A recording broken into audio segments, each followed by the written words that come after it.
Assalamualaikum warahmatullahi wabarakatuh. Berjumpa kembali, Waalaikumsalam. Semoga selalu dalam keadaan sehat walafiat dan selalu dalam lindungan Allah Subhanahu wa taala. Amin ya rabbal alamin. Senang bisa berjumpa kembali, Waalaikumsalam, di channel Penjuang Tauhid TV.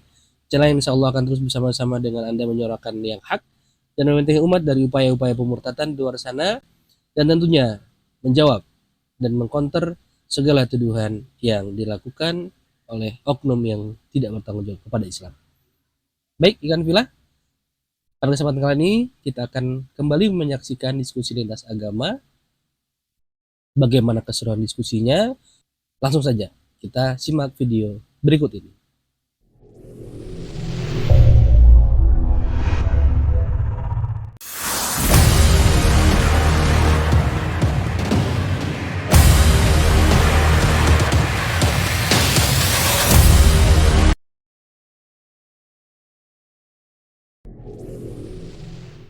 Yesus itu kan diutus untuk orang yang percaya. Yang dimaksud di situ siapa? Yang percaya terhadap Taurat Musa kan? Yang digenapi Yesus itu kan tentang Tauratnya Musa. Maka tentu Yesus dikirim ke orang-orang yang mengimani Tauratnya Musa. Kan nggak mungkin Yesus dikirim lalu Yesus berbicara, Musa mengatakan dalam hukum Taurat, jangan engkau berzina. Tetapi aku mengatakan hanya dalam pikiran atau mata saja itu sudah berzina. Nah itu kan disampaikan ke orang-orang yang mengakui hukum Taurat, yang menerima hukum Taurat kan. Nah itulah. Jadi mengisrakan aja kok segen banget. itu loh. Jadi artinya apa? Di situ kan kita bisa tahu, oh Yesus itu ternyata diutus ya untuk mereka yang mempelajari atau mengimani Taurat pada saat itu. Makanya Yesus kan mengajar di Bait Allah. Tadi kan ayatnya baru kita bahas itu. Yesus mengajar di Bait Allah. Itu Bait Allahnya siapa? Yahudi gitu. Lah kalau Yesus itu diutus untuk semua orang, lah kenapa cuma di Bait Allah Yahudi? Jalan-jalan dong ke negeri Arab harusnya waktu itu. Waktu itu udah ada negeri Arab, udah. Bangsa Arab, udah banyak bangsa-bangsa lain pada saat itu. Lah kenapa cuma di Bait Allahnya Yahudi gitu loh? Kenapa enggak jalan-jalan lah ke bangsa sebelah gitu atau negara sebelah gitu? Logika simpel tapi Kalau nusuk. cuman logika seperti enggak, kalau cuman logika seperti itu, Muhammad juga cuman muter-muter di antar kota Makkah dan Madinah. Ya karena memang Enggak jalan-jalan diutus ke kaumnya. Rasulullah itu diutus untuk kaumnya. Ya, berarti kan berarti artinya Muhammad hanya untuk kaum Quraisy saja. Lah di Karena dia nggak jalan-jalan kemana-mana, cuma muter-muter di antara. Di kaum mana dia diutus? Ya di situ. Lah ini bukan wilayah, beda ya, kaum dengan wilayah beda. Jadi bangsa Indonesia juga ada di Pulau Jawa, itu bangsa Indonesia juga. Gitu ya. Ini kan berbicara kaum ya, bukan wilayah. Jadi Yesus itu diutus bukan ke satu provinsi, enggak, tapi ke kaumnya gitu loh. Bani Israel. Jadi Yesus itu dikirim untuk bangsa Israel yang pada saat itu dijajah Romawi. Yesus dikirim untuk bangsa Romawi atau bangsa Israel? Jawaban saya bangsa Israel.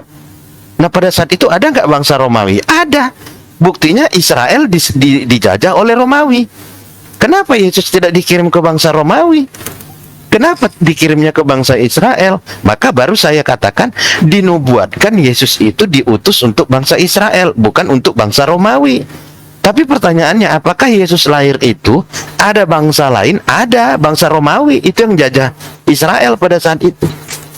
Kaisar Agustus, Pontius Pilatus, Herodes itu kan bangsa Romawi itu. Itu loh. Jadi kalau dikatakan Yesus diutus untuk semua orang, lah waktu itu juga Yesus nggak diutus untuk bangsa Romawi kok, bangsa Romawi yang menjajah Israel. Gitu.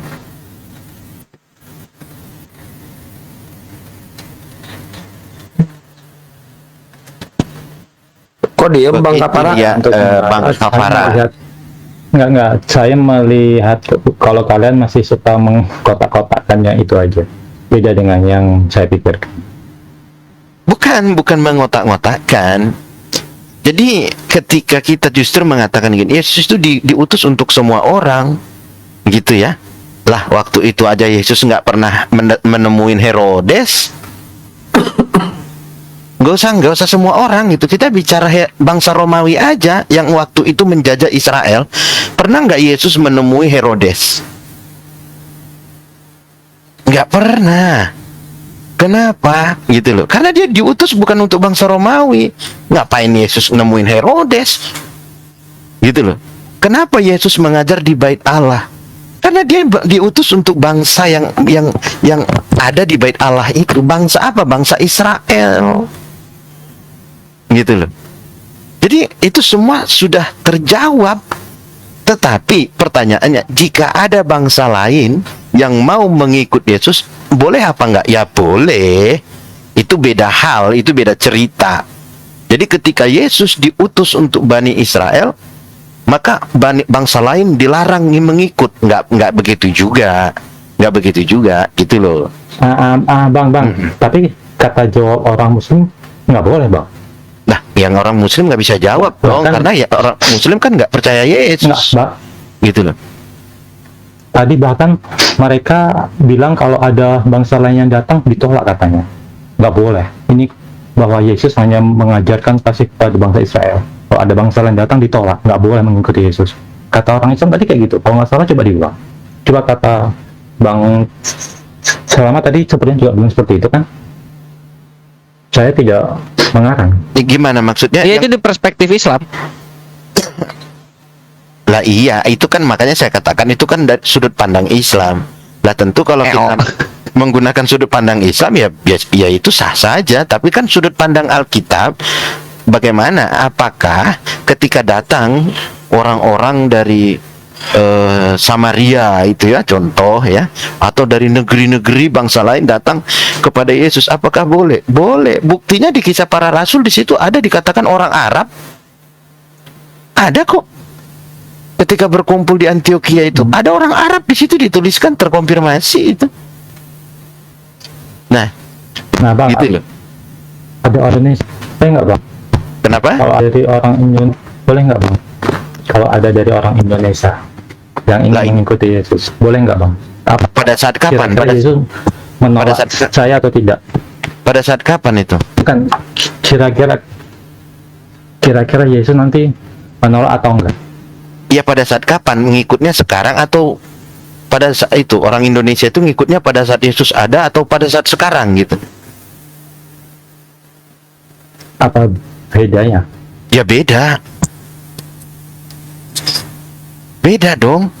Ketika Yesus Bedanya ada, apa? ketika Yesus ada, semua yang diajarkan Yesus kan tertulis di Alkitab. Ketika Yesus sudah tidak ada, justru yang diajarkan tentang Yesusnya, bukan tentang apa yang diajarkan Yesus, tidak, tapi tentang Yesusnya.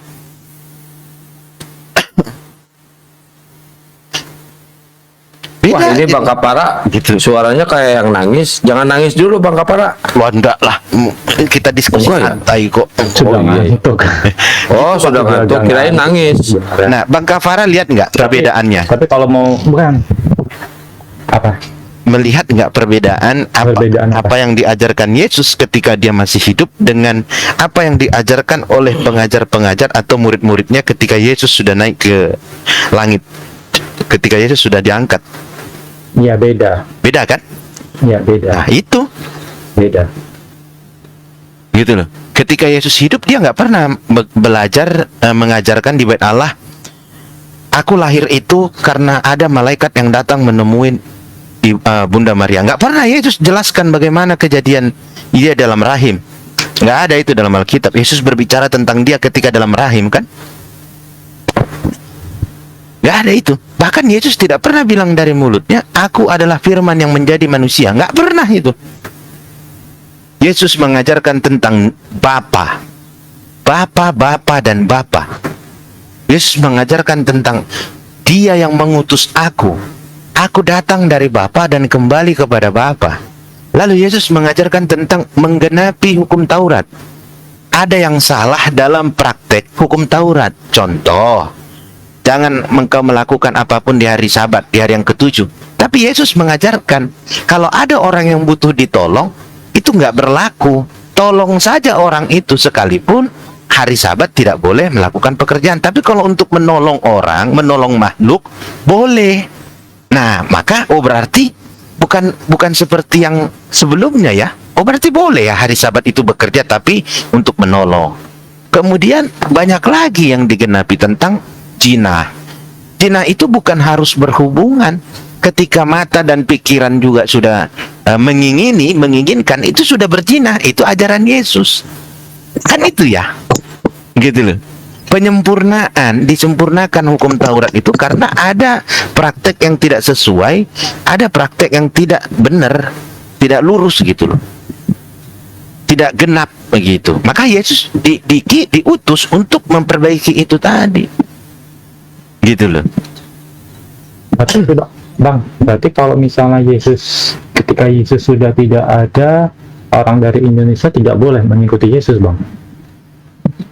Lah, Atau Indonesia sekarang lah, tahun 2023, apakah tidak boleh mengikuti Yesus? mengikuti Yesus udah nggak bisa karena Yesusnya sudah tidak ada. Tapi mengikuti apa yang diajarkan Yesus bisa. Ajarannya, ya. Iya, mengikuti. Ya, mengikuti ajaran. Mengikuti ajaran Yesus ya boleh.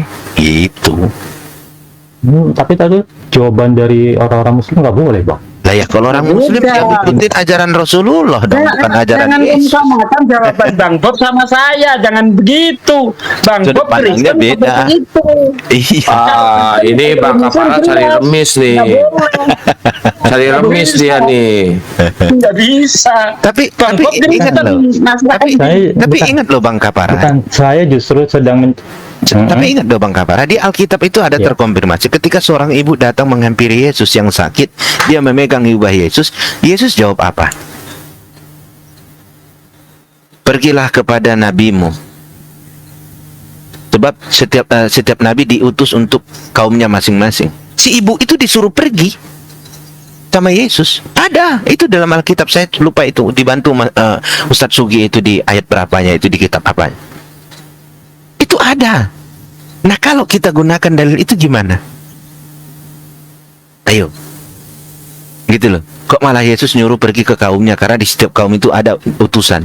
Ada yang diutus di setiap kaumnya. Lukas 1 ayat 33 tadi itu coba. Itu Lukas 1 ayat 33 ini Pak Ustaz. Iya tadi yang dibahas itu tadi. Yesus itu raja untuk orang Israel selama-lamanya. Iya, keturunan Yakub gitu. Keturunan Yakub. Gitu loh. Itu sebenarnya terkonfirmasi. Artinya itu untuk apa? Pada saat itu Yesus memang diutus untuk bangsa Israel. Itu nggak bisa dibantah oleh apapun. Itu loh. Itu pada saat Yesus ada, itu dia memang dikhususkan untuk bangsa Israel. Tapi apakah Yesus pernah menolak manusia atau orang lain selain bangsa Israel? Mari kita buka di Alkitab. Gitu loh. Saya pernah membaca. Gitu loh. Saya pernah itu. Ini kok di gift nggak ada ini ya, nggak ada gift tisu. Kalau ada gift tisu saya kirim ke Bang Kapara. Nggak ada ya. Itu Matius 9 ayat 20 Bang Bob. Matius 9 20. Matius 9 ayat 20. Waktu itu seorang perempuan yang sudah 12 tahun lamanya menderita itu. Matius 20. Pada waktu itu seorang perempuan yang 12 tahun lamanya menderita pendarahan maju mendekati Yesus dari belakang dan menjamah jumbai jubahnya. Karena katanya dalam hatinya, asal ku jamah saja jubahnya aku akan sembuh. Tetapi Yesus berpaling mendengar berkata, teguhkanlah hatimu hai anakku, imanmu. Bukan. Pernah? Bukan. Bukan. Yesus mengatakan, pergilah ke kaummu gitu loh. Saya pernah baca itu. Tapi saya lupa itu di ayatnya di mana ya. Gitu loh. Bentar itu.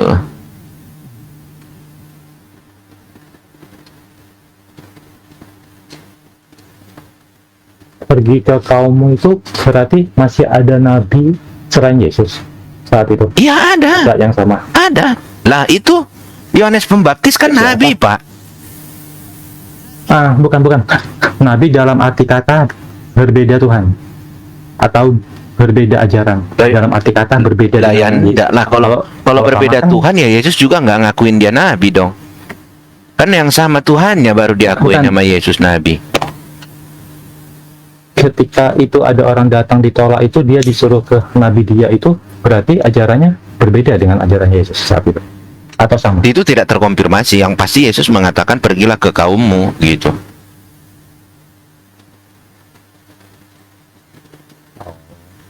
Berarti masih mengambang, masih harus dipelajari dulu lagi ya.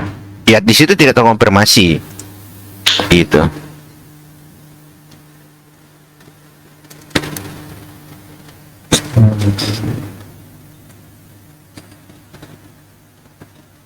Ini saya dari tadi nunggu-nunggu Bang Bob bertanya, belum aja bertanya nih. Bertanya ke siapa ini? Iya, ke Bang Kapara, masih menerima pertanyaan Bang Kapara dari tadi.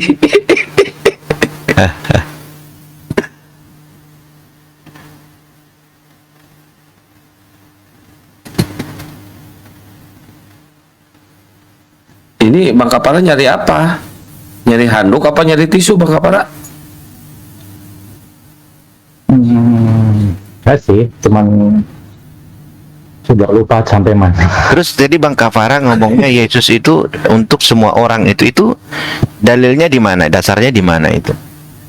Nah, itu dia yang saya minta dari Bukan tadi. untuk semua orang, tidak. Hmm? Bukan untuk semua orang. Hmm. Artinya ya kalau ada orang yang mau mengikutinya, tidak ditolak. Berbeda dengan untuk semua orang. Oh begitu. Tetapi bila ada yang mau mengikutinya, itu tidak salah. Hmm. Cuman dari kaum muslim tadi jawabnya itu nggak boleh. Artinya orang selain Israel mau mengikuti Yesus itu nggak boleh. Hmm. Jawaban dari kaum muslim tadi seperti itu. Sebenarnya kalau itu menggunakan dalil waktu Yesus memerintahkan murid-muridnya jangan menyimpang atau keluar dari bangsa Israel, itu loh.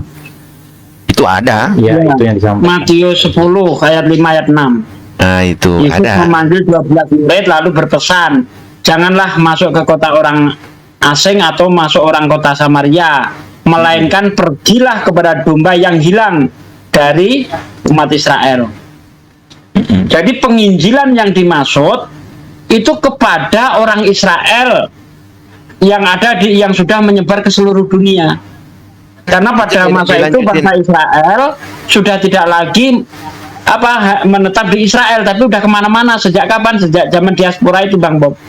Ya, dilanjutin itu di ayat 7. Pergilah dan beritakanlah kerajaan surga sudah dekat. Itu yang diperintahkan, yang diberikan perintah Yesus kepada muridnya. Kerajaan surga sudah dekat. Tidak ada diperintahkan pergi dan beritakanlah Yesus adalah Tuhan. Itu nggak ada itu.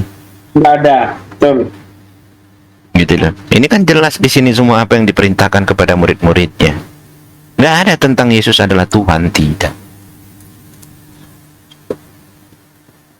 Gitu loh.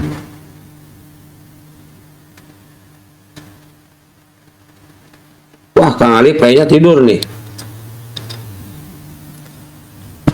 Kang Alip asa dipependeknya Kang Alip. Aduh, sampai ketiduran. Ada yang mau naik, Kang? Enggak ada. Nanya aja. Siapa tahu mau ngambilin handuk buat Bang Kapara. Begitu. Bang. Kaparannya jadi kemana? Buat apa, Bang? Buat tidur, tilam Buat apa, tidur. Bang? Jadi itu Bang Kapara, perintah ini Ya, emang sih sudah agak malam sih. Bang Saya Kapara. pamit dulu ya, udah malam ini, Bang Bob dan saudara sekalian. Jangan Siap, dulu, siap, Ustaz Sugi. Ustaz Sugi. Siap. Kalau menurut Bang Kafara itu perintahnya itu janganlah kamu menyimpang ke jalan bangsa lain dan masuk ke dalam kota orang Samaria. Itu kira-kira 11 murid Yesus melanggar ini enggak, perintah ini? Enggak. Hah? Seharusnya enggak. Oh, Antioquia itu?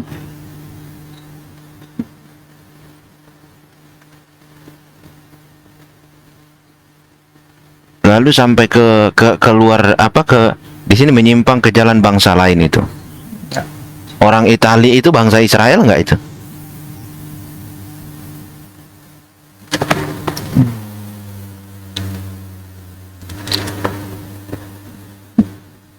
Turki itu?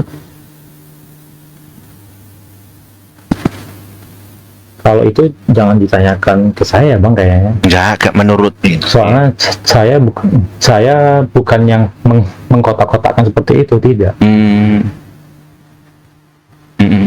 Jangan tanyakan ke saya karena memang beda. Saya tidak mengkotak-kotakkan. Ya. Terus tadi saya sempat dengar tuh pertanyaan Bang Kafara. Kalau saya tidak mengakui Yesus sebagai Tuhan, itu saya mau tanya Ya. gitu loh. Menurut pengetahuan Pak Kafara, orang yang mengikut Yesus tetapi tidak mengakui Yesus sebagai Tuhan, itu Kristen apa enggak? Kalau itu harus diartiin dulu Pak, arti Kristen itu apa? Nah, harus disamain dulu arti Kristen itu apa.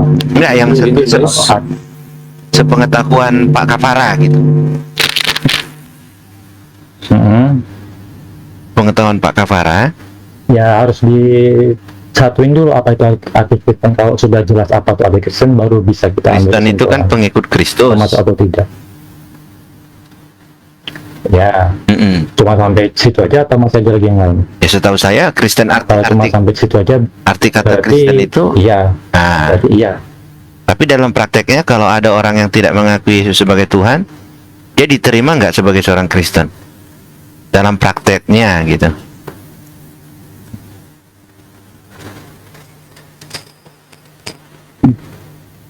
Ya nggak tahu, kan bukan saya yang mengartikannya seperti itu. Tanyalah ke orang-orang yang mengartikannya seperti itu, bukan saya. siap. Kalau seperti itu ya. Nah terus yang dialami oleh Pak Kafara gimana? Tadi kan Pak Kafara mengatakan Pak Kafara tidak mengakui Yesus sebagai Tuhan gitu. Itu kalau Pak Kafara di tengah-tengah teman-teman Kristen, itu apa tanggapan teman-teman Kristen terhadap Pak Kafara itu?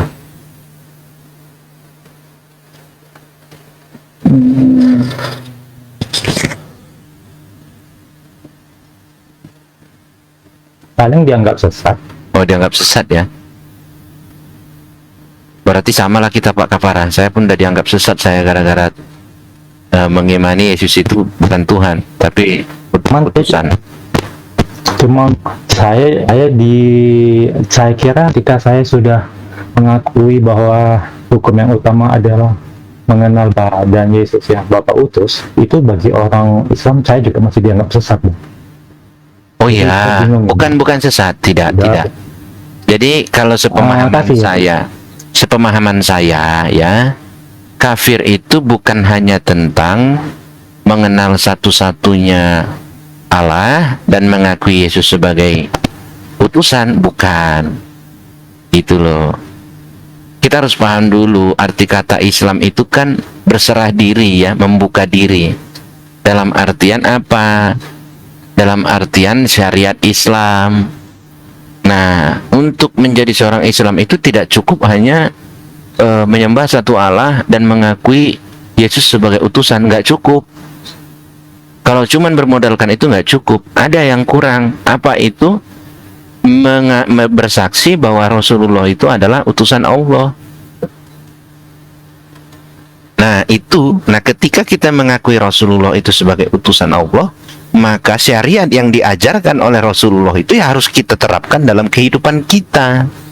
Kan kita sudah mengakui, bersaksi bahwa Rasulullah itu adalah utusan Allah, gitu loh.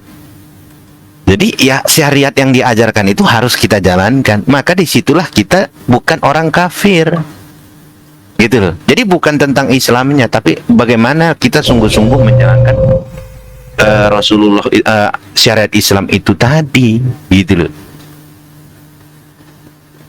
Karena banyak orang sendiri ya di KTP Islam tapi perilakunya nggak mencerminkan, nggak menjalankan syariat Islam, ya itu kafir juga, gitu loh. Itu kafir juga. Jadi bukan hanya nggak cukup hanya contoh nih, ya aku menyembah Allah cuman Allah doang toh, itu bisa nggak itu saya bisa dikatakan seorang muslim gitu? Nggak bisa. Begitu. Karena begini Bang Kafara, ya,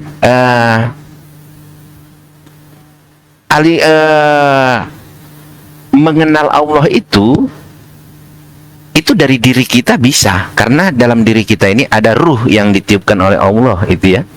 Tetapi sampai kepada Allah ini yang kita pikirkan, kita bisa sampai nggak kepada Allah, gitu loh. Bisa nggak kita sampai kepada Allah ya? Kalau mengenal itu ya, itu tadi saya katakan, kalau kita sadar kita adalah ciptaan Allah, kita pasti mengenal Allah. Tetapi sampai kepada Allah itu bagaimana caranya? Gitu loh. Bagaimana caranya?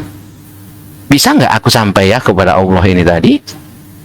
Nah, makanya Yesus mengatakan, akulah jalan kebenaran dan hidup. Itu ya kalau kita membawakan dari sisi ke Alkitab begitu. Tetapi setelah Alkitab itu ada kan justru Yesus itu bukan menjadi jalan lagi, menjadi tujuan. Karena dikatakan Yesus adalah Tuhan. Sehingga Yesus bukan jalan tapi tujuan. Itu loh. Nah, ini yang harus diluruskan. Sebenarnya kita tidak cukup hanya bagaimana mengakui Yesus itu sebagai utusan. Nggak cukup hanya modal itu. Karena apa? Bagaimana cara menyembah Tuhan yang benar? Bagaimana kita mengumpulkan pahala, beramal, ya? Bagaimana kita bisa betul-betul hidup di dalam jalan Tuhan itu tadi, jalan Allah itu tadi. Itu, jadi nggak cukup hanya Yesus sebagai utusan. Lah kita nggak jadi kafir? Oh enggak. Kalau cara menyembah Allah itu ternyata berbeda dengan yang diajarkan oleh Allah itu tadi melalui Rasulullah, ya, sebagaimana yang diturunkan kepada Rasulullah itu tadi di dalam Al-Quranul Karim itu tadi, ya ini kafir juga. Sepengetahuan saya ya, kalau keliru mohon diperbaikin ini host, mohon dibenerin, karena saya juga tadi ngejawabnya berdasarkan pemahaman dan pengetahuan saya ya. Jadi saya nggak boleh juga mengatakan itulah dalam Islam, enggak itu.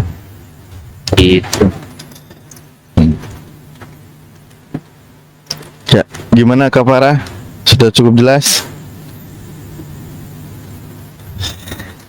Tapi sebenarnya ada pertanyaan juga sih buat Kak Farah.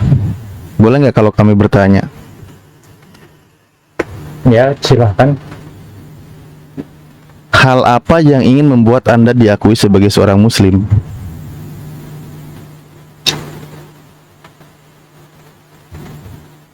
Berserah diri hanya kepada Bapa. Waduh. Kalau Muslim itu kepada Allah. Makanya aku juga bingung ini. Berserah diri, Apa? berserah diri kepada Bapa ya. Bapa. Tanpa melakukan perbuatan gitu.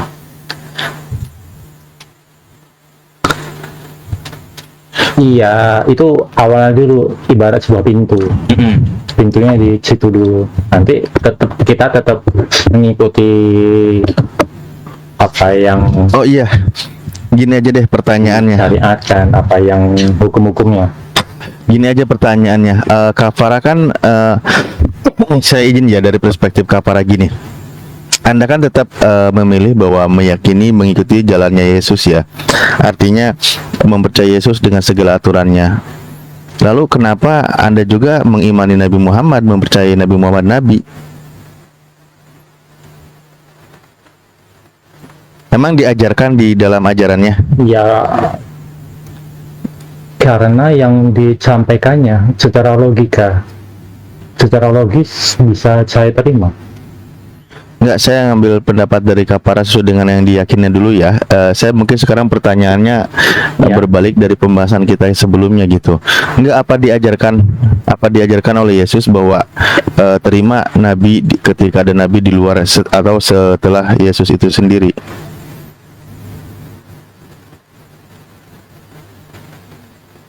Terima nabi di bawah Yesus itu sendiri.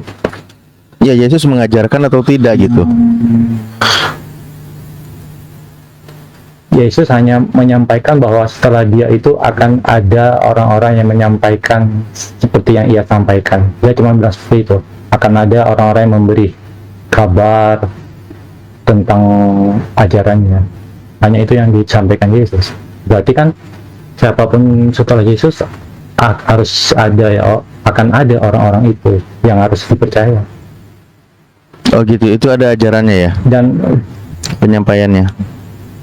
bukan ya, ada disampaikan seperti itu.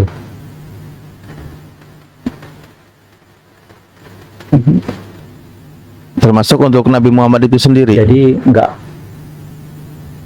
Iya, Karena selama ini gini loh, dalam bahkan- diskusi dengan kawan-kawan bahkan enggak. debat lintas agama sering ditolak. Kok Anda malah bagus sekali gitu?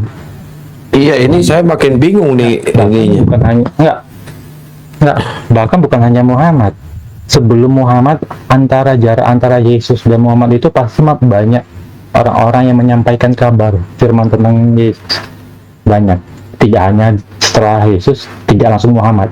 Setelah Yesus pergi kepada Bapa, masih banyak orang-orang yang menyampaikan. Iya, sekarang aja ada itu Nabi Luga. Tidak hanya Muhammad. Enggak kan, biasanya kalau kita lagi debat dengan kawan-kawan Kristen dikatakan ngimpi loh, oh Yesus mempercayai atau mengabarkan akan ada Nabi Muhammad gitu kan.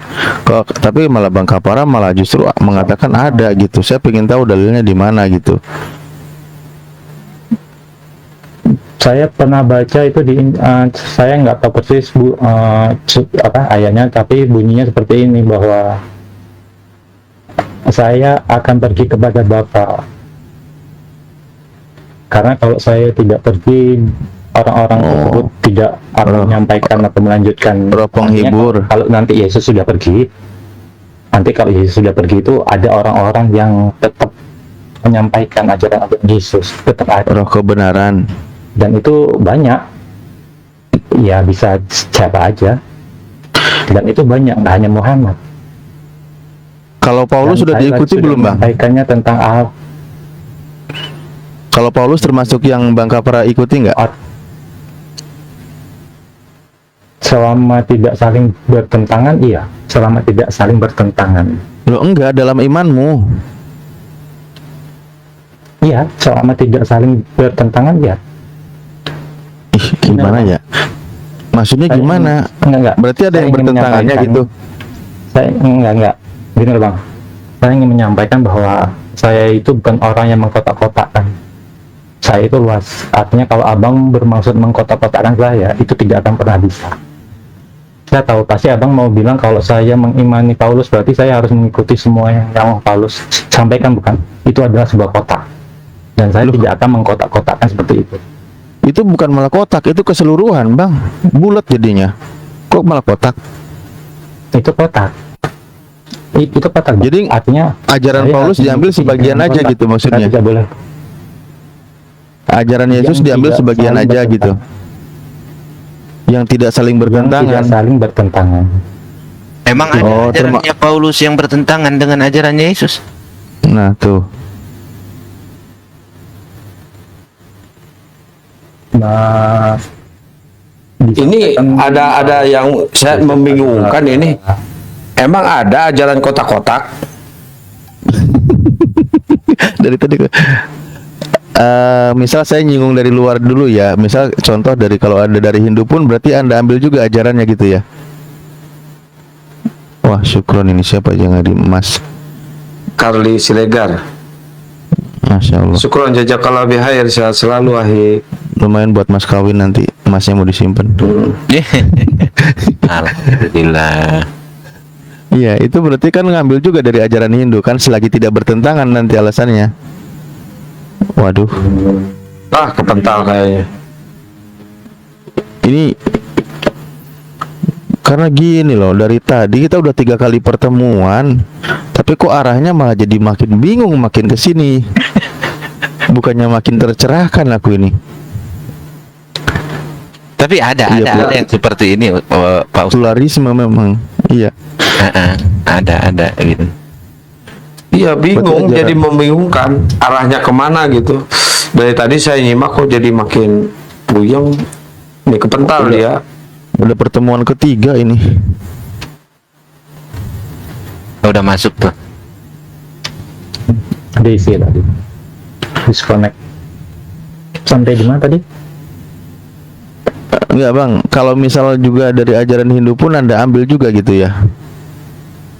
Kalau Hindu sedang masih saya pelajari, masih jauh, tapi kalau Buddha udah agak sedikit. Kalau Hindu Ada yang diambil? masih terlalu jauh. Ada.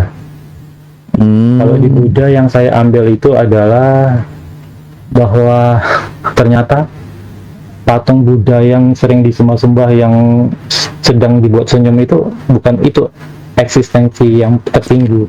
Di atasnya dia masih ada lagi. Buddha itu tidak pernah mengakui bahwa dia ya yang menciptakan alam semesta. Masih ada lagi di atasnya yang menciptakan alam semesta. Wah, jadi semua bisa kena saya ini. bilang, bisa saya bilang sebenarnya Buddha itu kayak Yesus. Dia hanya Waduh, pengajar. jangan disahut-sahut Pak. Kenal Kosansan nggak? Kok Buddha Yesus sih? Jangan disahut-sahut Pak. Pak, jangan-jangan Parmalin juga dia ikut Nggak. nih.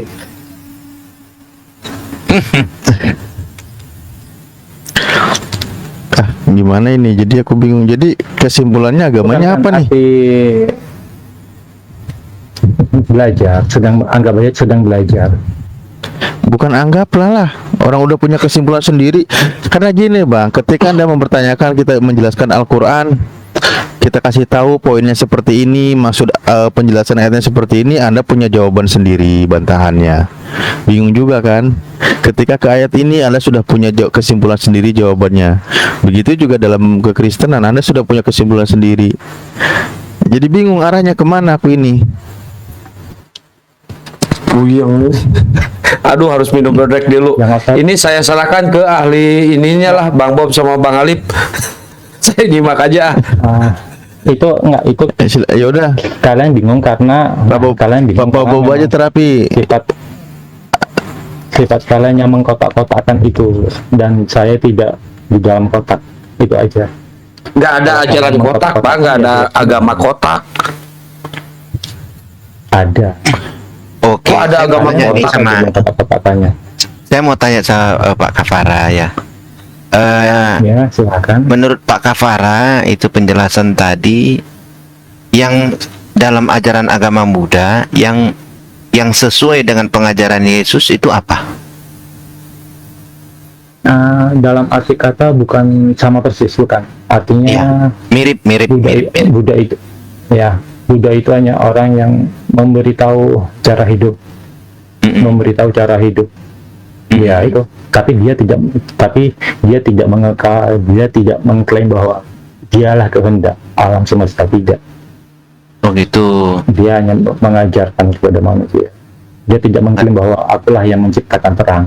Dia tidak mengklaim seperti itu. Aku yang menciptakan alam semesta, tidak. Oke. Menurut ajaran agama Buddha itu yang menciptakan alam semesta ini siapa? Ada lagi, tapi saya lupa sebutannya karena sangat jarang disebutkan. Adanya tersirat, tidak disebutkan secara jelas bahwa Tuhan namanya adalah Bapa, Tuhan namanya adalah Allah SWT, Yahweh, tidak disebutkan secara jelas seperti itu. Oke. Secara tersirat kalau dipikirkan seperti itu. Baik. Buddha itu yang Buddha itu menyembah Tuhan nggak? Menyembah Buddha Gautama Iya. yang sering dibawa patung-patung itu. Iya, kalau orang Buddha itu yang disembah. Enggak ya, Tapi Buddhanya menyembah. Ada yang disembah nggak? sepertinya tidak. Sepertinya Tidak ada. tidak. Oh, tidak ada. Tidak ada. Nah, kalau Tapi, Kalau Buddha mengatakan bahwa pencipta alam semesta ini bukan dia, berarti diakuin ada yang lain penciptanya gitu ya? ada di atasnya dia. Oke, Artinya bukan Buddha, ya. berarti Buddha tidak menyembah yang di atasnya itu. Kalau orang mungkin dia belum tahu siapa. Oh, belum Mungkin tahu. kalau saat dia belum tahu, sama lah seperti orang yang yakin ada Tuhan tapi dia nggak tahu, akhirnya dia jalan aja, dia tetap mengajarkan kebaikan tapi dia nggak tahu siapa nama Tuhannya. Loh. Jadi dia tidak menyebutkan secara pasti. Jadi kalau dia tidak tidak tahu secara pasti Tuhannya itu siapa, lantas untuk apa dia menjalankan kebaikan? Ya, secara alami kan orang pasti ingin mengajarkan kebaikan, Pak. Iya, itu kan kebaikan itu diajarkan untuk apa? Untuk ada tujuan nggak orang yang berbuat baik itu?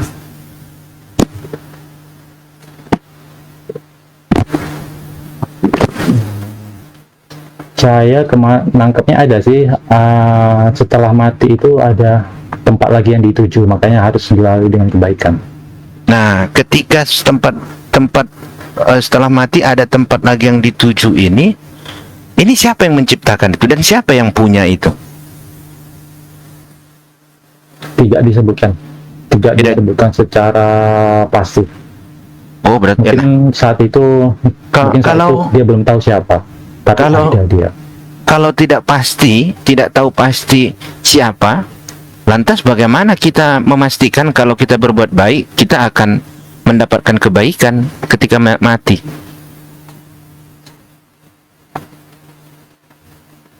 Ya, secara logis kan, kalau orang yang berbuat baik kan pasti akan mendapatkan kebaikan, kan? Oke. Secara logis. Oke. Orang Kalau yang berbuat buruk, masa mendapatkan kebaikan? Orang yang berbuat baik mendapatkan kebaikan, ya? Secara Berarti- logika, ya. Iya, berarti ada yang memberikan kebaikan itu kepada orang lain. Itu ya, berarti konsep yang Bapak sampaikan tadi, ada yang memberi dan ada yang menerima, ya? Kan gitu. Berbuat baik itu kan kita memberikan yang baik untuk orang lain sehingga kita mendapatkan kebaikan, kan begitu? Oke. Nah, ketika kita mati, maka siapa orang yang berbuat baik kepada kita? Atau dari mana kebaikan itu kita dapatkan? Kita kan udah mati nih. Nah, itu yang tidak tertulis. Itu Wah. hanya didapatkan secara tersirat. Imajinasi begitu. Ya, ibaratnya dia ini mengakui adanya Tuhan, tapi nggak tahu siapa mau disebutkan namanya aja nggak tahu. Akhirnya dia, ya sudahlah, akan ada yang pencipta yang akan menyediakan kebaikan yang dilakukan. Seperti itu. Makanya dia terus mengajarkan kebaikan. Oh, begitulah. Tapi dia nggak tahu pasti siapa. Lah, kalau dia tidak tahu pasti bisa jadi nanti yang dia temuin pas meninggal Lucifer dong kalau dia belum tahu siapa Tuhannya. Ya, siapa yang tahu, Pak? Loh. Maksudnya siapa yang tahu lah? Itu kan tujuan kita mengenali Tuhan itu kan untuk itu. Ya, kalau Bapak bertanya detail seperti itu, bertanyanya kepada orang yang langsung. Oh, bukan begitu. kepada saya. Oh, baik. Berarti Bapak tidak begitu paham ya. Berarti hanya menemukan kemiripan pesan kebaikan yang ada di dalam ajaran agama Buddha dan yang diajarkan Yesus, begitu ya?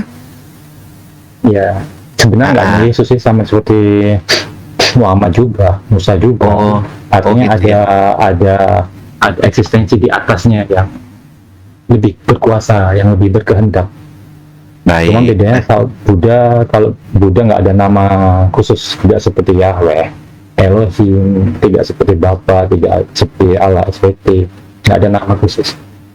Oh, begitu. Nah, terus saya mau tanya itu, Pak. Ini dari konsep pemikiran Bapak ya, gitu. Nah, Bapak mengenal Tuhan itu tujuannya untuk apa, Pak?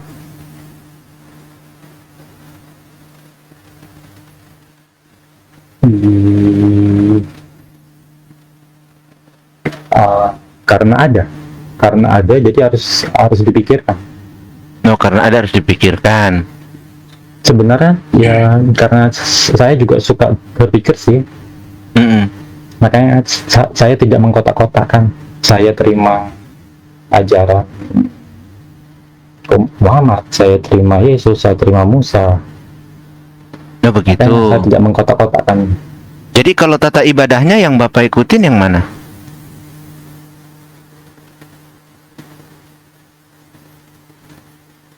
Untuk sementara ya masih ngikut Yesus.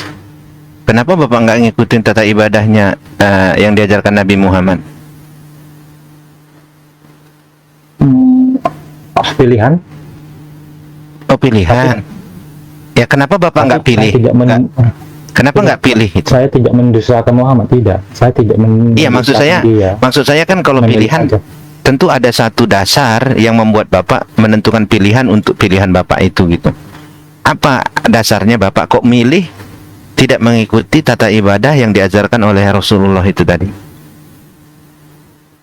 Ya mungkin karena nggak kenal, lebih kenal dengan Yesus. Oh, lebih kenal, karena nggak kenal lebih. Tapi kan tadi Bapak bilang kalau yang baik diajarkan di ajaran manapun Bapak apa itu terima itu. Ikuti, Nah, iya, saya ikuti terima. ibadah itu kan yang baik itu Pak. Itu kan kebaikan itu. Ibadah itu kan kebaikan. Iya, kan saya sudah memilih. Nah, berarti Bapak untuk yang kebaikan juga pilih-pilih dong.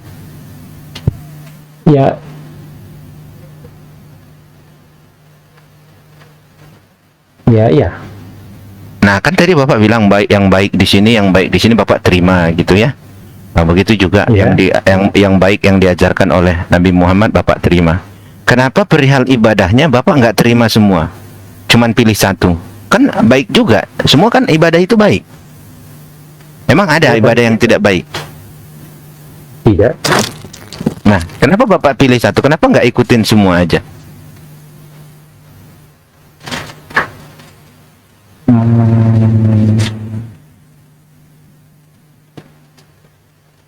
Ya, Bukan untuk karena lagi sekarang mengkotak-kotakan kan, Bang? Enggak. Justru kalau Bapak Yang pilih ini. cuman Untuk- Bapak kalau pilih cuman satu Nah, tata ibadah, alasannya- itu Bapak mengotak-otakkan gitu. Tidak, belum. Artinya belum. Itu apa namanya kalau nggak mengotak-ngotakkan? Kenapa Tapi Bapak? kalau saya harus melakukan ibadah semuanya juga sebetulnya itu jelas nggak mungkin juga. Kenapa nggak Ya mungkin? mungkin soal itu emang Kenapa nggak mungkin? ya Kan memang Tuhannya harus sama. ada sedikit kotak ya. Kan Ya Bapak sama bilang, memang. iya. Kenapa nggak semua aja diikutin gitu? Kenapa pilih satu? Mungkin belum ada jawaban sekarang. Oh, belum ada jawaban ya. Semoga ada jawaban Pak. Semoga begitu. Jadi kalau saya begini Pak, ketika saya berbuat baik, saya percaya saya akan mendapatkan kebaikan. Ketika saya nanti meninggal, ketika saya nanti mati, saya akan menerima kebaikan kebaikan yang saya lakukan itu. Nah, saya harus tahu siapa yang akan memberikan kebaikan kepada saya ketika saya berbuat baik.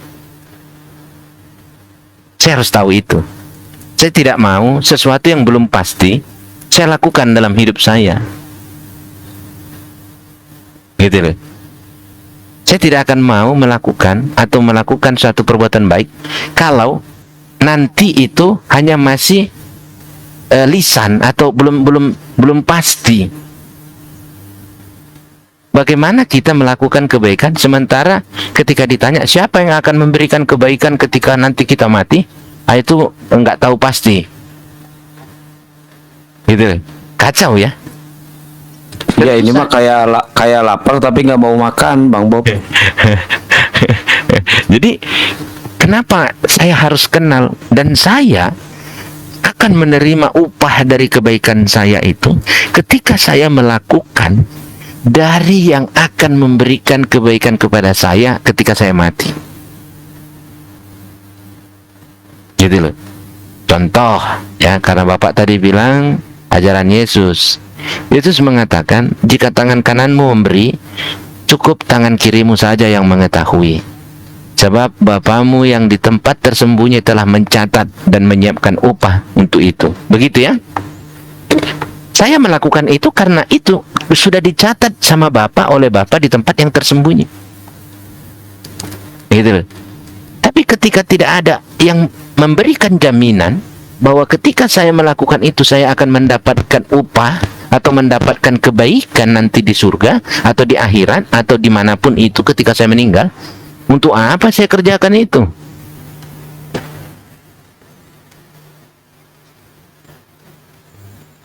Jadi peganglah satu prinsip Bang Kafara, kalau mau jadi Kristen jadilah Kristen sejati. Kalau mau jadi Muslim sejati. Iya, gitu. kita nggak boleh nanggung, jangan tanggung. Gitu. Kalau konsepnya begitu, saya mau katakan kenapa Tuhan itu tidak mengirim cuman satu nabi, cuman satu agama, cuman satu tata ibadah.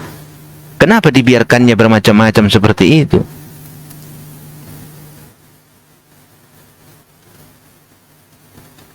Supaya berlomba-lomba dalam kebajikan, Berlomba-lomba dalam kebajikan. dalam kebajikan. Umatnya- Sumber Musa kebaikan, sumber kebajikan itu dari mana? Dari Tuhan yang eka, Tuhan yang Ehad, Tuhan yang Esa, Tuhan yang satu. hukumnya dari hukumnya. Oke. Dari hukumnya, dari perintahnya, begitu ya? Iya. Menurut Pak Kafara, sejak zaman Adam sampai kepada kita cut saja sampai zaman Musa, ya, ada nggak manusia yang melenceng atau mengingkari perintah Allah? Ada. Ada.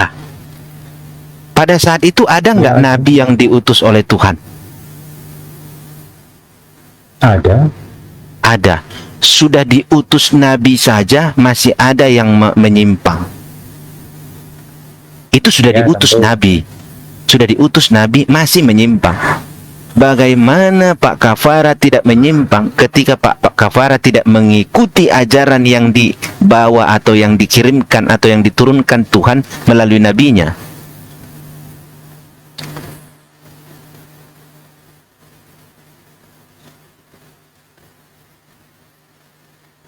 Iya. Artinya ada satu jalan yang harus betul-betul kita jalani sehingga tidak menyimpang. Jalan ini yang mau kita cari. Di mana jalan ini kutemukan sehingga aku tidak menyimpang. Itulah fungsinya, itulah tujuannya kita beragama. Kita punya syariat. Sehingga dalam kehidupan kita, kita sungguh-sungguh menjalani kehidupan kita itu sesuai dengan jalan yang lurus ini tadi. Jalan yang mengantarkan kita sampai kepada Tuhan ini tadi. Kalau hanya bermodalkan pikiran dan wawasan manusia, kaum Sodom dan Gomora dibinasakan oleh Tuhan karena terlalu pintar, karena terlalu bijak, karena terlalu angkuh dan sombong dengan pengetahuannya, sehingga mereka melakukan perbuatan yang paling dilaknat oleh Tuhan, sehingga mereka dibinasakan. Makanya manusia hati-hati, penting mengikuti satu syariat agar kita betul-betul sampai kepada Tuhan. Ketika kita sudah mengenal Tuhan itu siapa, lalu carilah jalan agar kau sampai kepada Tuhan itu yang kita kenal itu. Kenapa Tuhan membiarkan ada banyak agama-agama? Kita kalau tidak ada jalan yang belok, kita nggak akan tahu ada jalan yang lurus. Sehingga ada yang lain itu dibiarkan, dikehendaki oleh Tuhan itu ada, agar kita betul-betul sungguh-sungguh menemukan di mana jalan yang lurus itu. Dengan akal dan pikiran, kemudian dibangunlah iman. Dengan iman, kita bisa menjejaki, kita bisa berjalan di jalan yang lurus tadi. Sehingga sampailah kita kepada Tuhan yang kita kenal itu tadi. Jika orang-orang Israel pada saat itu betul-betul menjalankan hukum Taurat dengan apa yang dikehendaki oleh Tuhan, maka Yesus tidak akan diutus. Tetapi Taurat itu tidak dijalankan dengan baik dan benar, sehingga diutuslah Yesus untuk meluruskan ini tadi. Ketika mata dan pikiran kita menginginkan saja, itu sudah berzina. Sehingga berarti sebelum itu bangsa Israel berpikir berzina itu hanya ketika berhubungan badan. Tetapi diperbaiki. Lalu sepeninggalnya Yesus, apakah ada orang-orang yang membelokkan ajaran Yesus itu? Ada. Maka diutuslah Rasulullah itu tadi. Pertanyaannya, ketika Rasulullah berangkat meninggal, apakah ada yang membelokkan ajaran itu? Kalau kita mengakui Ada. Tuhan itu satu, siapa itu yang membelokkan ajaran itu? Banyak. Siapa coba? Buktinya di umat Islam sendiri ada banyak.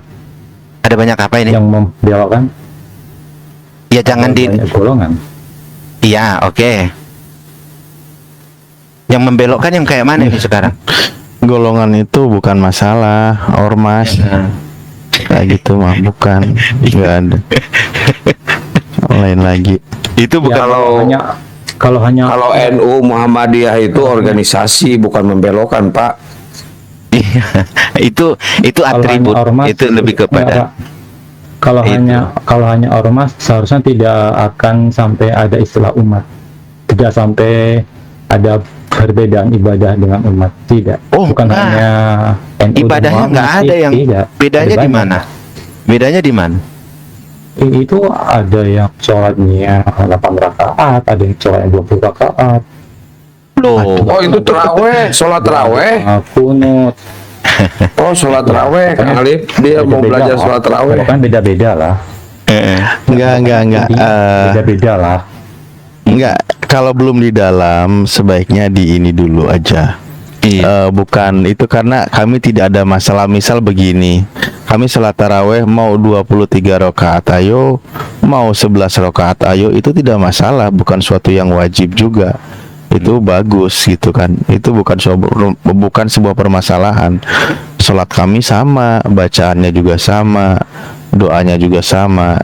Masalah kunut juga itu kan perkara remeh-temeh lah istilahnya.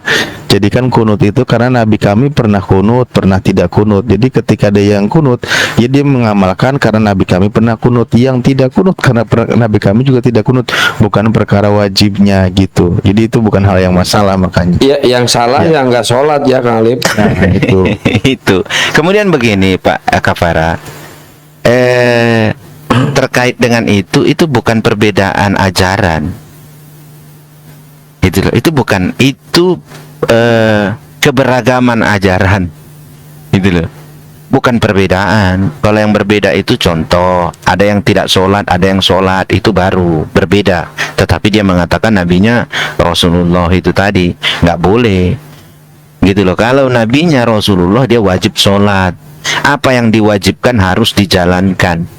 Nah, adakah orang yang mengaku nabinya adalah Rasulullah Muhammad SAW itu tadi? Apakah ada gitu loh yang tidak sholat? Ya cuman Pak Kafara mengakui kenabian Rasulullah tetapi tidak sholat. Betul. Kan tadi Pak Kafara mengatakan saya mengakui kenabian Rasulullah tapi nggak sholat. Sama artinya Pak Kafara ini tidak mengakui kenabian. Saya mengakui Yesus sebagai utusan karena apa yang diajarkannya saya lakukan.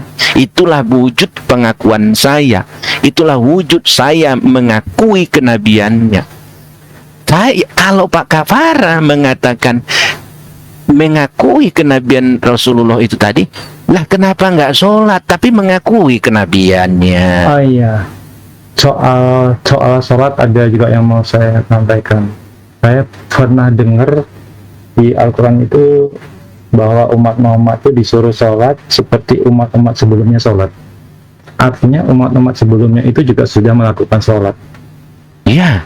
Dan sholatnya nggak seperti yang Muhammad lakukan, karena tidak ditemukan sama persis seperti itu. Tapi tetap sholat. Berarti apa yang kita lakukan, kita ikuti Yesus, di dalamnya sudah ada sholat, sudah ada. Kapan kita diajari di Alkitab Sudah sholat? ada. Justru Sholat itu dalam yang arti tidak ada. berbeda dengan sholat yang diperintahkan sama Muhammad. Emang kalau Yesus sholatnya Dalam gimana? arti yang berbeda. Saya mau tanya, Pak Iya. Kafara, Yang tahu nggak bagaimana cara Yesus berdoa?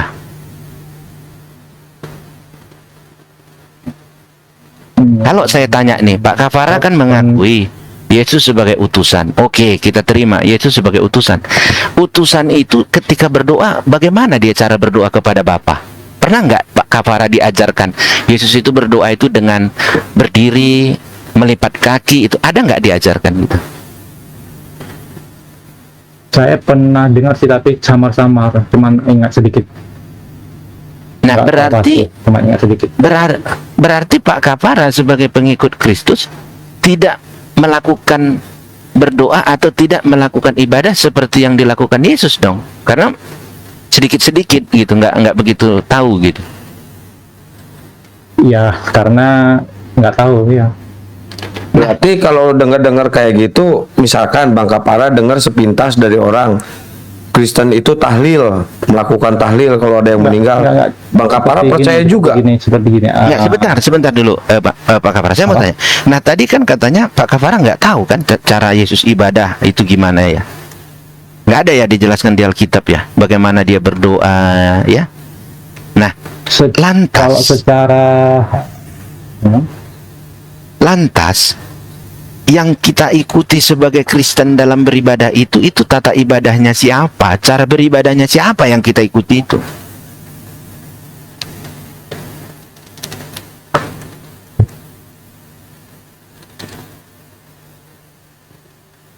ya tinggal diikuti aja apa yang Yesus lakukan.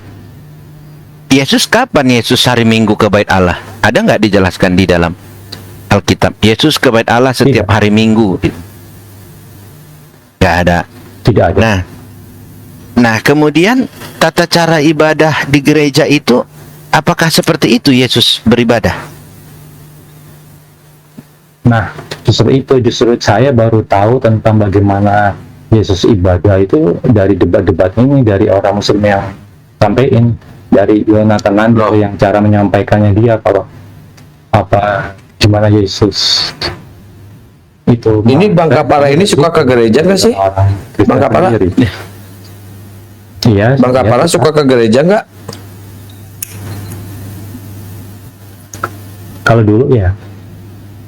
Kenapa Oke. sekarang enggak? Ya. Jadi saya mau tanya Halo. ya. Ya, halo, dengar nggak suara saya? Ya. Nah, saya mau tanya. Nah, pada saat itu Yesus melakukan ibadah, pasti saya percaya Yesus melakukan ibadah karena Yesus itu bahkan lebih taat dari kita karena dia adalah utusan, dia yang diutus dan dia menjadi tauladan, ya. Nah, tentu Yesus harus kita ikuti cara ibadahnya Yesus.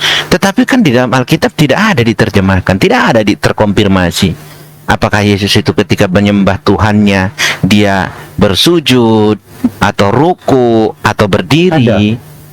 Di mana? Ada. Di mana? Yaitu saya tahunya malah dari orang-orang Muslim yang menyampaikan Di Alkitab, Bapak. Maksud saya di Alkitab. Iya di Alkitab. Iya di Alkitab. Justru saya baru tahu ternyata Yesus juga sujud sampai kepala kena tanah. Nah, ayo. Nah, Terus? kalau di Alkitab itu ada, kenapa kita nggak pernah melakukan itu? Ya karena di pendeta nggak mau mengajarkan hal itu. Lah, yang Bapak ikutin Sampai ajaran pendeta atau saya ajaran tahunya Yesus? malah nggak. Justru itu ketika saya debat-debat ini, saya malah tahunya itu dari orang-orang Muslim. Oh, ternyata Yesus itu seperti ini, ternyata seperti ini.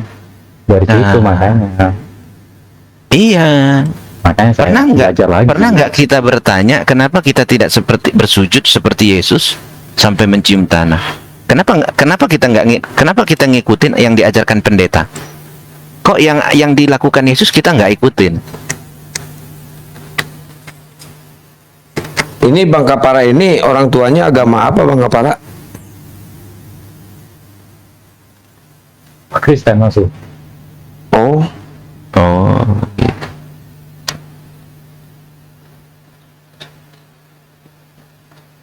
Tahu nggak Bang Kapara? Pernah di Alkitab dikatakan cara berdoa itu kayak mana? Yesus mengajarkan cara berdoa kayak mana?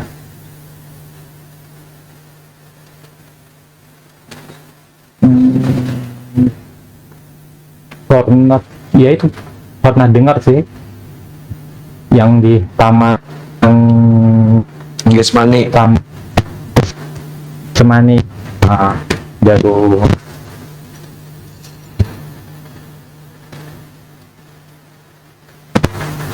Dan di setiap kata-kata Yesus itu yang disebutkan siapa? Dengan nama Bapa selalu. dari situ, makanya saya bisa masuknya dari situ. Maksudnya? Makanya saya kalau berdoa, ya saya kalau berdoa udah nggak lagi menyebut nama Yesus tapi nama Bapa. Dah, itu dia. Kalau itu saya sepakat. Seperti yang Yesus lakukan. Iya. Yesus tidak pernah meminta kita berdoa kepada Dia. Meminta dalam nama Dia, ya. Meminta di dalam nama Yesus, ya. Itu loh. Itu membuktikan kita adalah pengikut Kristus. Kalau kita minta di dalam nama Nabi Musa, maka itu sudah bertentangan dengan yang dikatakan Yesus. Itu loh.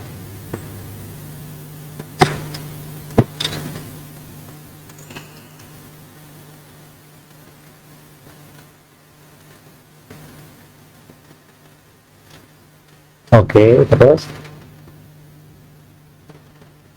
Nah, di situ Yesus mengatakan kan, tetapi jika engkau berdoa, ini di Matius 5, di Matius 6 ayat 5.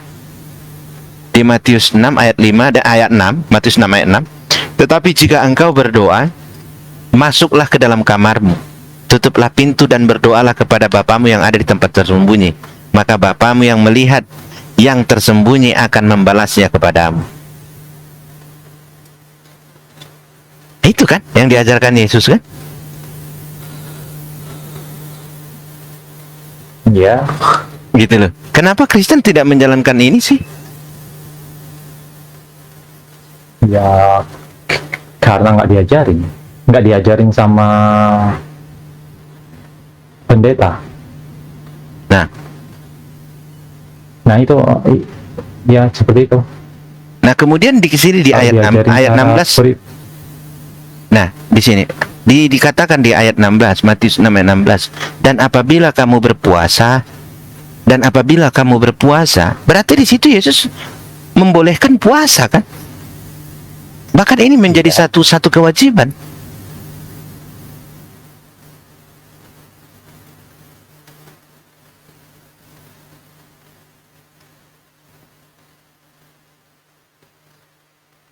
Jadi gimana nih Kak Para? Mau fokus belajar Islam, kami layani. Mau fokus berdalam Kristen, Pak Bob layani. Jangan ke saya, nanti justru Ini pilihannya ada dua, Kang Alip. Dia kalau nggak dibaptis syahadat. Iya, ayo loh. Sebelum komal ini tutup nanti solusinya. Ini perlu dibaptis ulang ya Bang Bob kalau meyakini itu ya. Kalau di dalam Islam memang ada pandangan begini bahwa yang namanya sholat itu para nabi diyakini sholat, karena salah satu definisi sholat itu kan as-sholatu ad-du'a'u, sholat itu adalah doa. Nah, mengenai prakteknya, caranya itu sesuai dengan syariat yang diajarkan oleh nabi-nabi itu. Tidak harus sama persis seperti yang dilakukan oleh umat Islam sekarang gitu. Jadi ada syariat tersendiri, ada yang dilakukan tersendiri. Misal kalangan Yahudi kan seperti sekarang masih ada itu yang namanya tefilah atau apapun itu, dan saya tidak membahas tentang bagaimana lebih dalamnya, bahwa nabi-nabi terdahulu memang mengajarkan tentang dia beribadah kepada Tuhannya. Yang wajib yang kami yakin itu adalah sholat, tata caranya, ada puasa juga, itu ada, dan itu syariatnya masing-masing, tidak sama persis seperti yang diajarkan oleh nabi kami, hanya intinya sama, bahwa dia berdoa kepada Tuhannya, kepada Allah Subhanahu wa Ta'ala gitu. Nah, makanya ketika masalah tentang keislaman, tentu Anda harus terfokus bagaimana memahami Islam, karena di dalam Al-Quran sendiri itu perintahnya, wahai orang-orang yang beriman, masuklah kamu ke dalam Islam secara kafah gitu, secara menyeluruh. Wala tatabi khutuwati syaiton, jangan kamu ikuti langkah-langkah setan, karena fa'innahu lakum adumu bin, setan itu musuh yang nyata bagi kamu gitu. Nah, kalau ngambil comot sana sini itu nanti akan ada kebingungan sendiri. Ini jadi teringat kasus kemarin juga ya, ibu itu siapa? Bu Pitmoy. Aduh, pasien Ibu Pitmoy juga sudah sampai hilang dunia Zoom, ini belum kelar juga ini permasalahannya. Masih dia ke JCC masih. Oh, masih main Zoom ya? Masih. Aduh, iya, jadi ingat ini dadakan ini. sama dia percaya Yesus juga, tapi sebagai utusan. Tapi saya juga sholat juga, tapi saya percaya Islam juga. Datang lagi pasien baru. Sampai capek-capek kita nasihatin, ya udah Bu, Ibu kalau mau Kristen aja yang 100% lah, jangan campur-campur. Capek Bu.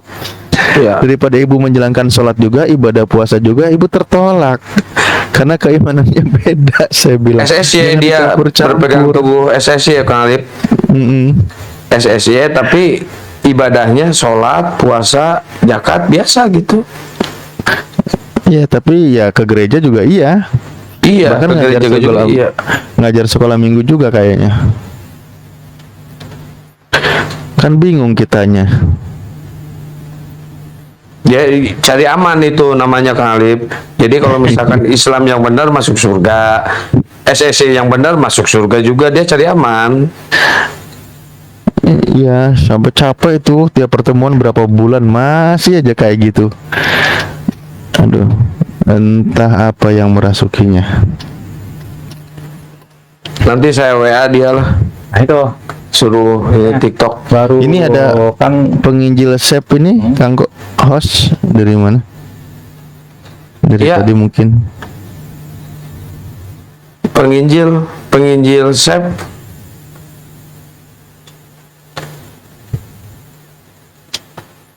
Oh, jauh dari perangkat mungkin. Dilanjut tuh tadi apa tuh Bang Kapara?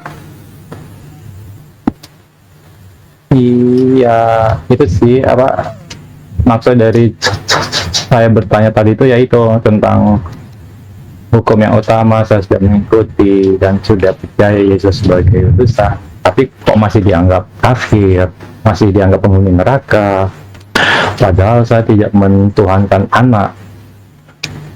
Oke. Masih sampai segitu. Jadi gini Bang, itu Padahal, kan ngambil. oh ya bentar. Oke. Bukan, Siap. oh ya tunggu, untung masih ingat. Kalau nggak salah tadi Ali Imran, ya Ali Imran, bahwa di Ali Imran itu ada dikatakan bahwa orang yang benar-benar mengikuti Yesus, dia itu dipisahkan. Di Dari orang- Ali Imran, orang yang benar-benar mengakui Yesus. Wah, ini di kotak-kotak nih. Bukan? Enggak, saya ambil satu kunci dulu Bang. Jadi saya kunci dulu ya. Ini ajaran Islam. Tentu ketika kami memaparkan ajaran Islam, pasti ada hal-hal yang tidak disepakati oleh orang-orang di luar Islam ya. Sebagaimana juga misal ada Kristen, ketika memaparkan tentang prinsip Kristen, pasti ada hal yang tidak disetujui atau tidak disepakati oleh orang-orang Islam. Nah, garisnya bahwa tentang ajaran Islam itu pertama mengenai runutannya berkali-kali kita sampaikan. Contoh ketika Nabi Musa alaihissalam dia berdakwah, dia menerima kitab yang namanya Torah, maka itu berlaku untuk umatnya pada masanya.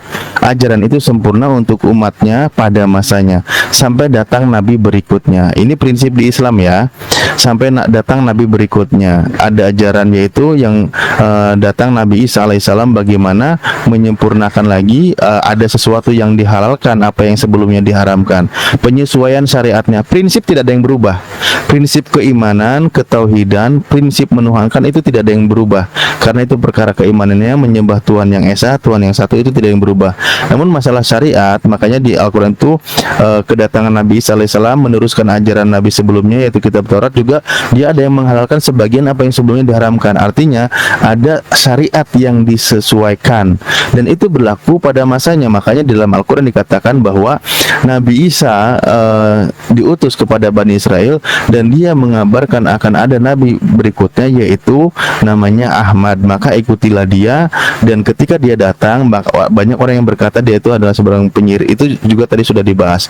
Nah, ketika masalah periode kedatangan Nabi Muhammad SAW yang sebagai khataman nabiyyin, penutup para nabi, la rasul wala nabi abadi, tidak ada lagi rasul dan tidak ada nabi setelahku, maka itulah syariat itu. Bahkan seandainya Musa Musa dan Isa berada di zamanku, dia akan mengikuti semua syariat Quran gitu.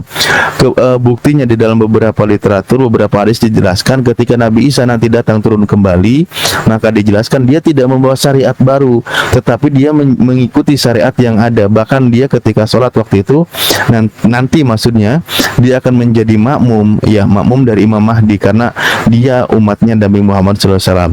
Nah, ketika masalah ajaran sudah ditutup, masalah syariat sudah sempurna, seperti di Al-Quran dikatakan bahwa pada hari ini telah kusempurnakan untukmu agamamu dan seterusnya, waraditu lakum Islam Madinah, dan aku ridho Islam sebagai agamamu.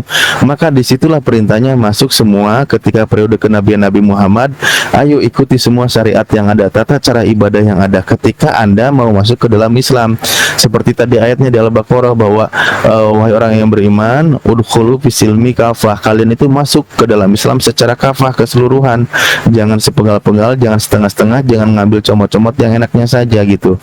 Itu sudah ketentuannya, sudah aturannya, bahwa ajaran-ajaran terdahulu berlaku pada masanya. Ketika kedatangan Nabi Muhammad, Anda saat ini sudah melewati periode kenabian Nabi Muhammad, maka siap tidak siap ketika Anda mau dikatakan orang beriman dan seorang muslim, Anda ikuti syariatnya gitu. Bahkan pada zamannya Nabi Muhammad sendiri, di situ ada banyak kalangan bangsa Yahudi, kalangan ahli kitab dan sebagainya, maka dia perlahan wajib menerima kenabian Nabi Muhammad SAW. Sebenarnya pada waktu itu mereka sudah mulai banyak yang menerima.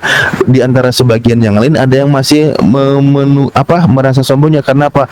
Sayang sekali Nabi terakhir bukan dari kalangan Yahudi, karena mereka bangga nabinya dari kalangan Yahudi. Ada yang membenarkan dia itu Nabi terakhir, tapi dia menolak karena bukan dari kalangan bangsanya. Nah, itulah makanya untuk menerima syariat terakhir, jika Anda dikatakan menjadi seorang muslim atau orang yang berserah diri kepada Allah Subhanahu wa taala, atau agamanya Islam sebagai orang mukmin, maka pertama ikuti tata cara atau syariat. Kalau masalah keimanan jelas menuhankan satu Tuhan yaitu Allah Subhanahu wa taala dan mengikuti syariat apa yang diajarkan oleh Nabi Muhammad. Itu dulu kata kuncinya. Tolong jangan dirubah-ubah, tolong jangan didaur ulang, tolong jangan dimintai pembenaran dari Al-Qur'an. Gitu ya, Bang ya. Terima kasih.